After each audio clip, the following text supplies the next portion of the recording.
Well, you catch me on my evening walk, except I found a lovely little bench here. So I've decided to sit down here and just reflect on life for a while. And I'm finding the peace and tranquility is great for well-being. And it's a time to reflect. And it's great to see that so many people feel very strongly about their causes right now. And that's great to be into a cause and to want to change the world. What I found when I was working as a nurse is that there reached a point when the government brought in the 12-hour waiting list. No one's going to wait in A&E, and we're going to make sure of it for more than 12 hours. Well, the practical side of that from the nursing perspective was that in the wards, we would, especially in December, we'd fill up with people that were medically, they'd got rid of their pneumonia, but were they able to cope at home alone?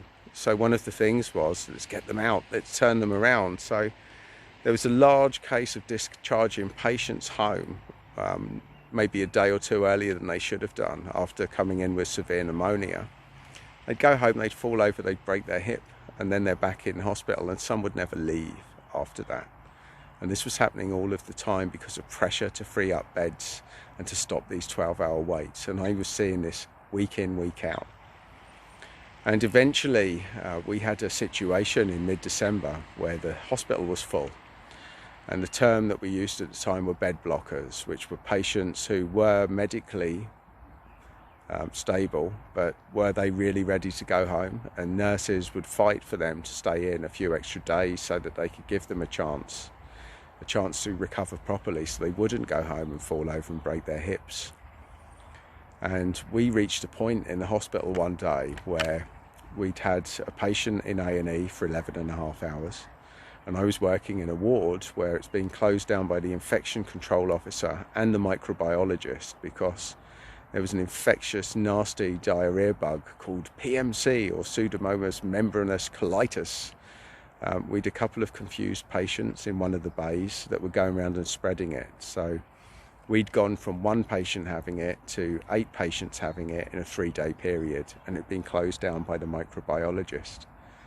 And in the 4-bedded bay, one of the ladies had died, and it was the only free bed in the hospital at the time.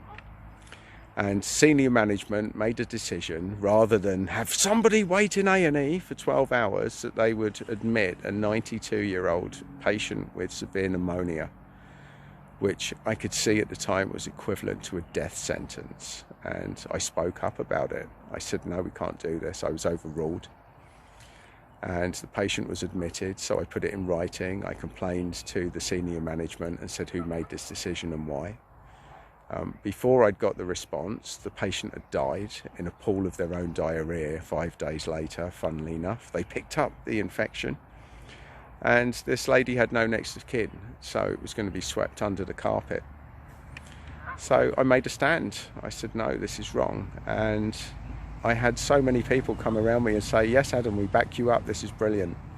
But yet when it came time to take the management head on, suddenly everybody vanished and everyone changed their story because nobody wanted to rock the boat.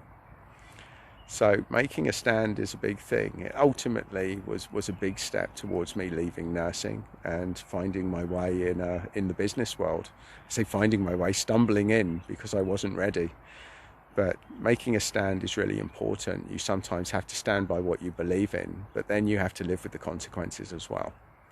And the consequences for me were fairly traumatic because I had no idea what I was doing in business. But I totally appreciate that change only happens when good people make a stand, and that's kudos to everybody that's making the right stand in the right way for the right reason.